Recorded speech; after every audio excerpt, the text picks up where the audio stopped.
Europeans are some of the most unfriendly people I've ever met. I've got to say something. America, I have to say this. I'm currently in Michigan in the Midwest. Midwestern people are some of the nicest people I've ever met. You know why I feel so happy in the US? I can express myself in every aspect. 100,000 British people have got so sick of their country, they've left. Europeans are some of the most unfriendly people I've ever met.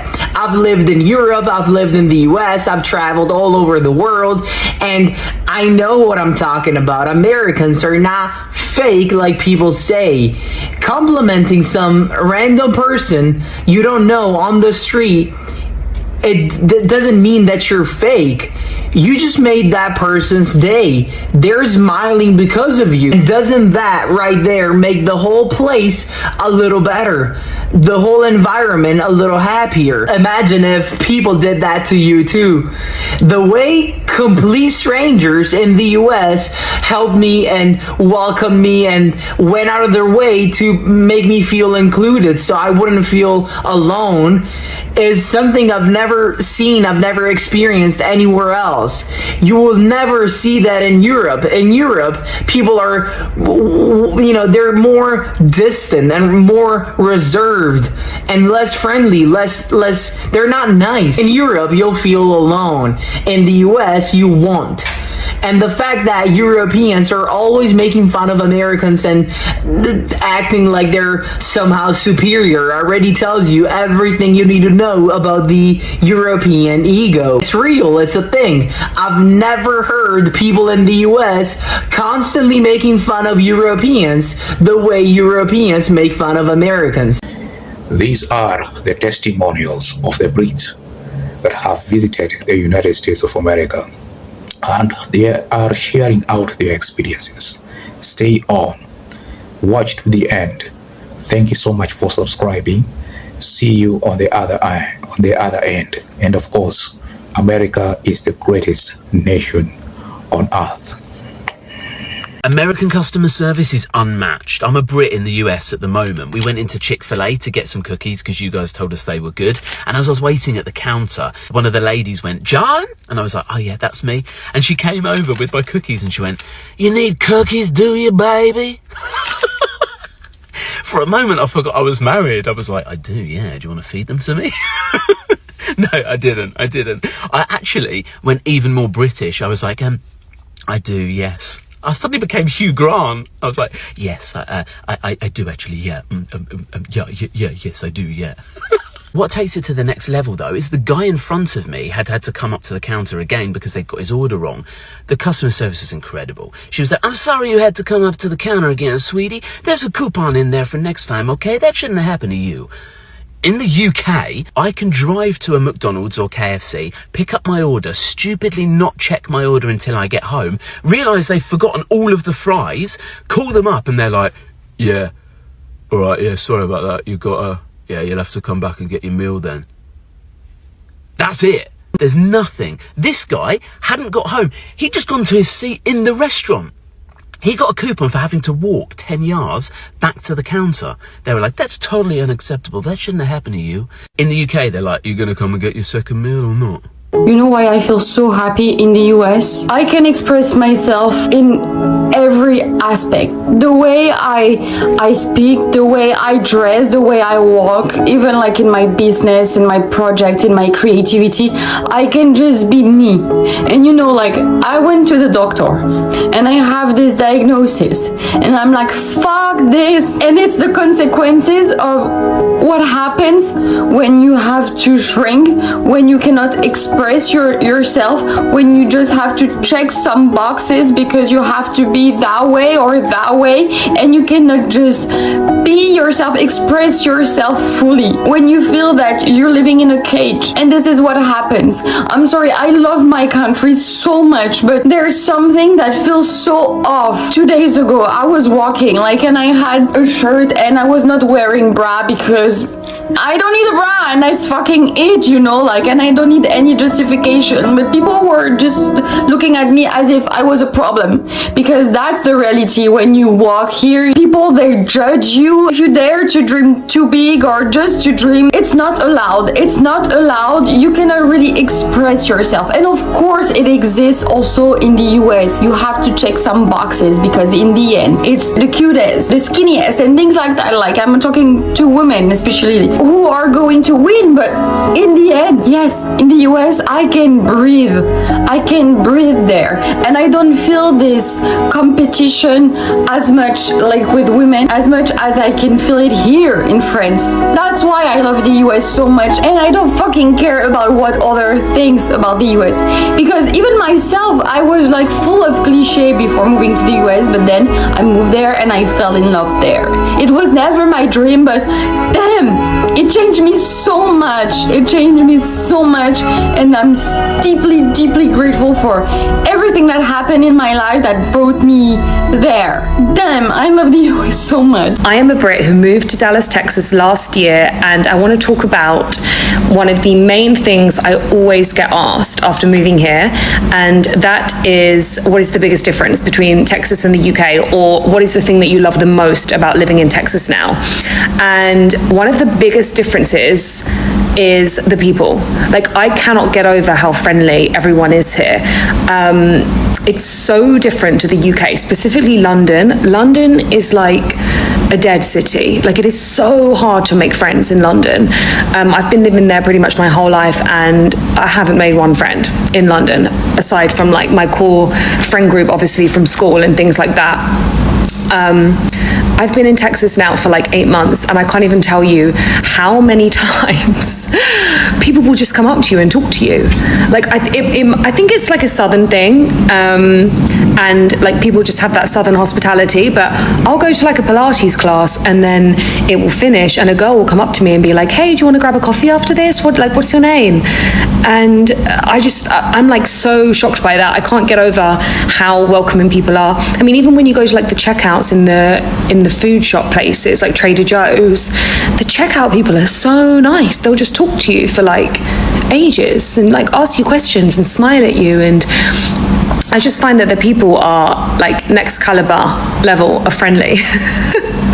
And it's so nice. Like, I've made really good friends here, and I've probably made more friends living in Texas for the last 8 months than I have in London my whole life, which is insane when you think about it.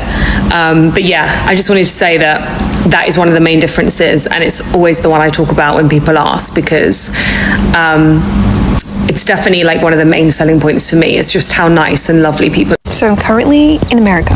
I'm in some random beach country town called Eureka in Northern California, and every time I'm here, it just reminds me Americans are the best people. Most people talk about how kind and friendly Australians are, but honestly, I disagree. Americans are always so friendly, just want to help you. Like, the other day I walked into a hotel lobby because I just wanted to look at the chandeliers inside, and the guys that stand out the front, he walked in, he's like, "Hey, hi ma'am, how can I help you?" And I thought like he was going to tell me to get out. And he's like, "Oh, help yourself to some coffee, you got water over there, like, you just let me know what you need." And I was just like, damn, I love Americans. Like, I'm so excited to move here. Hey, are you British? I am. Oh my gosh, we love that. Thank you. Oh my gosh, wait, I want a British accent. We have the best next door neighbor. He just brought us over a fucking steak. What the fuck? That's insane. So I literally just complimented someone's bunny ears on the street, and they gave them to me. That's how nice people are in America. It's so cute. What I love about Americans is that they're so giving with compliments. You'll literally be walking the street and people are like, "You look gorgeous today." I feel like in the UK or Australia, that just does not. Let it rip.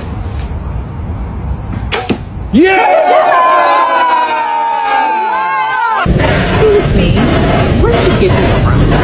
It's my business. This is so cute. It's your business? It's my business. Thank you so much. Thank you. California in general, when it's early morning and you run into someone like random, they say good morning. I was just walking in Soho and this guy came running around the corner and he was like, excuse me, you have great cheekbones, I hope you have a great day.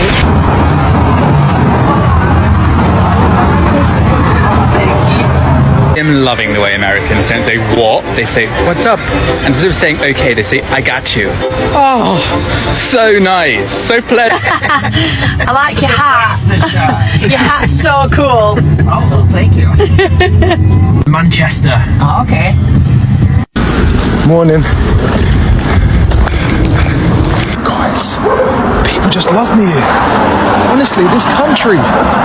How are you? I'm good, thank you. Like, do you know what I mean? I asked another person that was also doing shopping and she was just so friendly. She just Googled the reviews for me and told me what to get and what not to get. I'm just like, God, this is just America. It's the morning of Christmas Eve. I'm walking around Philly and just like everyone is like, morning, morning, Merry Christmas, Happy Holidays, morning, morning. I've got to say something. America, I have to say this. I'm currently in Michigan in the Midwest. Midwestern people are some of the nicest people I've ever met. They're just waving at me. Everyone is so nice in the Midwest. It's just everyone is so polite, but it's kind of like a politeness I can't explain. It's lovely. It reminds me of Southern hospitality. You know, in the South, in America, it reminds me of that, slightly different, but very, very similar. And I gotta give the Midwest their props. They are very, very nice, very, very welcoming. It's very, very nice. It's a vibe that I can get on board with. So well done, Michigan. Well done to the Midwest. Thank you for being so polite and so welcoming. I fucking love this country, okay? I'm a Brit living in Georgia, living in America, yeah, and a guy reached out to me about a month ago called Hunter. And he said, hey man, welcome to America, welcome to Georgia. How would you like to come shoot some fully automatic suppressed weapons? And I was like, yes, please. Thank you very much. But then I also thought, oh, well, hang on, what if he's trying to stitch me up, or if he's going to fucking rob me or fucking kill me, bruv, do you know what I'm saying? But I thought, fuck it, man, I'm in America, I'm in Georgia, why not? So I drove 2.5 hours to meet the geezer. From the moment I got out of the truck, man, genuine as shit. Really nice guy, real country, okay, and I fucking loved that. That was funny, right? But yeah, really sound, just chatting shit straight away. He had belt-fed weapons waiting for me, man, and fucking an FAL and stuff, and like 7.62 for 5.56s and shit. And it was just for like an hour, mate. It was fucking pew pew. It was really good fun, man. Really great experience. And then afterwards, it was just like, oh man, like, why don't you come down my way sometime and we'll go hunting and stuff as well, like shooting boars and coyotes and shit. Bruv, yes please, I'll take you up on that as well, mate. What a fucking cracking experience. But this guy, mate, he runs his own suppressor making company, and it's called Hunter Adams Armory. Yeah, so if you like American made shit and you like fucking, you like supporting your local businesses, you know what I mean? Keep it in the fucking state and all that. Yeah, check this guy out, mate. He really fucking deserves it. Really, really top bloke, right? And he gave me a fucking great experience today, and I really appreciate it. Thank you very much. Now, obviously, I know TikTok really doesn't like the pew pew because they're communists and they don't like freedom. So I won't be able to upload the videos of me firing the pew pews. But I'm going to make a YouTube and a Facebook and stuff, and I'll have to just post anything gun related on there, I guess. But yeah, just fucking, mate, what a fucking day. I love America, bruv. I love America. Can you help us order? What y'all trying to, it's like, okay, what kind of women do you like? Oh, my wife. Oh, my bad. So what's your favorite? And I'm regular glazed, bro. I don't got time to lose no more teeth. Okay. Where y'all from? Well, we're from London. the UK, yeah. Y'all far from home. Ollie, nice to meet you. I need you to pay. Oh, okay. We want to buy your... I want to buy y'all. No, we're going to put this on YouTube. No way. Do not let him pay. Let's get you. What do you want? What do you want? 2 glazed donuts. 2 glazed donuts. I hope you have a wonderful day. Yeah. Lovely to meet you. Thank you for having us. Hey, and this wasn't scripted. No, it wasn't. Ladies and gentlemen, sometimes you can travel across an ocean expecting to discover a different country, and instead you discover something much more personal: people. That's what seems to be happening to some British visitors experiencing America. They came expecting the skyscrapers, the highways, the huge portions of food, the massive cities, but what caught them off guard was the hospitality, the friendliness, the way complete strangers can sometimes make you feel welcome, even when they have never seen you before. And then they discover something Americans call the Southern hospitality. It's more than simply saying hello. It's an attitude, a warm welcome, a willingness to help, a stranger asking if you're doing right, someone giving you directions, someone starting conversation with you, someone making you feel you're not an outsider. And for some British visitor, that can be genuinely touching, because imagine arriving somewhere you have never been. You don't know the streets, you don't know the people, you don't know how things work, and then someone smiles at you and says, "Welcome to the United States of America." Just like that, the unfamiliar places begins to feel a little less unfamiliar. And then there is something else visitors have noticed: the way people can treat service workers. A waiter isn't simply the person bringing the food. They are human beings, someone who deserves respect, someone who is working hard, someone who may have spent an entire day on their feet, serving dozens of people and still putting on a smile. And that's where the culture becomes beautiful. A customer saying, "Wow, thank you," acknowledging the persons serving them, treating them with patience, speaking to them like human beings, not like they are invisible. Because sometimes we forget how powerful basic respect can be. Think about the waiter who has been working since early morning. Maybe they have had a difficult day. Maybe they are exhausted. Maybe they are worried about something happening in their personal life. But they still walk over to your table, smile, and ask for your order, or even ask you, "How are you doing?" That tiny interactions can make the day a little easier. That's hospitality. It's not always about luxury. It's not about expensive restaurants. It's not about 5-star hotels. Sometimes it's simply about making another human being feel welcome. And that's what some British visitors say they noticed. People smiling, people talking, people joking, people asking questions, people being curious about where you're from. And perhaps that's one of the most beautiful things about traveling. You arrive expecting to see a country, but you end up meeting people, and those people become the memory. Years later, you may forget the exact restaurant you visited. You may forget the name of the street. You may even forget what you ordered. But you will remember the person who treated you kindly. You will remember the stranger who helped you. You will remember the waiter who made you laugh. You will remember the person who saw that you were struggling and stopped to help you. Those moments stay, and perhaps that's why Southern hospitality has such a great reputation. It has a powerful reputation because hospitality isn't really about saying, "Come inside." It's about saying, "You belong here." And imagine what that means to someone who is far from home, someone who has traveled thousands of miles, someone who may feel nervous, someone who doesn't know anyone, or someone who might feel lost, and suddenly a stranger welcomes them. A conversation begins, a smile appears, and for a moment the distance between those two people disappears. That is something money can't buy. You can't order it from a menu. You can't put it in a suitcase. You can't download it onto your phone. It's simply human kindness. And perhaps that's what these British visitors are really discovering. America isn't only about its enormous landscapes, its cities, its businesses, or its technology. There is another America, the America you discover through people.